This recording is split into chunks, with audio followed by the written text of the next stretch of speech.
Tom Cruise running. Tom Cruise riding a motorcycle.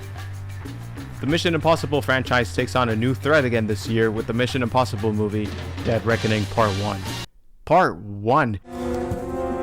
Ethan, is there a problem? Yes, you heard that right. The 7th film in this franchise is the first of a two-parter. This is what we want. If you're confused as to where to start in this world of international action sequences, maybe I can help by listing off every movie and show in the Mission Impossible series, in order of release of course, the only order that makes sense.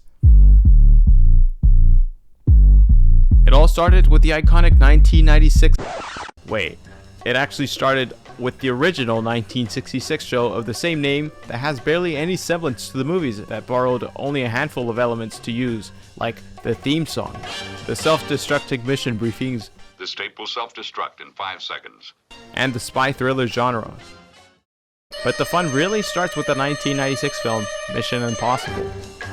Main character Ethan Hunt and his team of field specialists stop the world-ending plots and take down bad guys.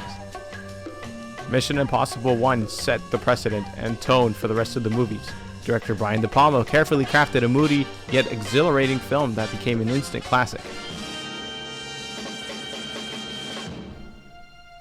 Each film introduces a new challenge and a new villain. And Mission Impossible 2 is no different, but ups the ante with higher budget action sequences and more futuristic tech implemented into the story. Tom Cruise doing most of his stunts is cool, but look at this shot where director John Woo can't even control himself and shoots one of the most John Woo shots ever. Dove and everything. Mission Impossible 3 gets an even more compelling villain this time in Hoffman. The story revolves around Ethan's love and becomes more personal when his fiancée is kidnapped. Explosions, gadgets, and heart-stopping moments, it's Mission Impossible 3, man, and it gets even better. Mission Impossible Ghost Protocol. This time, the gang goes to Dubai, and holy... they've been framed, and are being hunted down for crimes they didn't commit. Legendary director Brad Bird directed this one, and yes, this is the one with the Burj Khalifa scene. Look at that little guy go. So, the last movie ditched the numbering system on the title, and we'll probably never see it again. So in 2015, we got Rogue Nation, where the heroes now face off against what is essentially the Illuminati, a secret society of powerful people creating chaos for profit and cult-like advancement. Mission Impossible Rogue Nation isn't particularly special or different from the others, but in my opinion, it's a good movie. Don't get me wrong, Tom Cruise seems to be pushing his abilities and the spectacle of cinema with every installment, every time he decides to do his own stunts, which is quite often. Mission Impossible Fallout. Ethan's gone nuclear.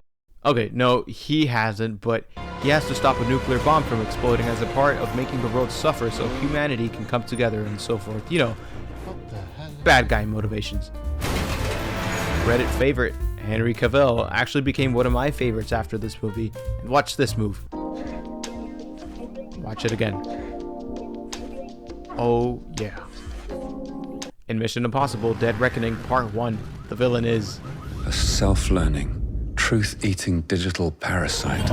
During the time of artificial intelligence insecurities and fears causing strikes and even international concerns, this movie tells the poignant story of using powerful tools as equally powerful weapons.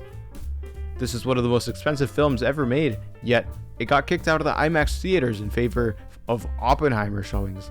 And while I loved Oppenheimer, it's a real shame to not be able to watch a Mission Impossible movie in the highest possible format. I mean, this guy was jumping off cliffs and tempting death just for maybe a few seconds of excitement. Hell, they even put it on an ad. This is far and away the most dangerous thing we've ever attempted. These movies mean something. They keep the magic and wonder of action cinema alive. They're spectacular and show-stopping, unlike the Marvel movies or Fast and Furious. And as good as those other movies are, Mission Impossible movies have a more vulnerable and honest approach to storytelling. They have heart, and we can thank Tom Cruise for much of that.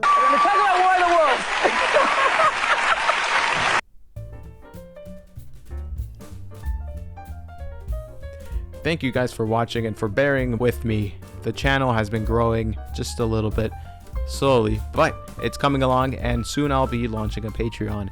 And if you guys haven't already, subscribe to my channel, COLLISTICA. In this channel, we're still trying to figure out what we're going to do, but mainly we're just probably going to do listicles on this. And stay tuned for more videos. I'll drop some more soon. Promise.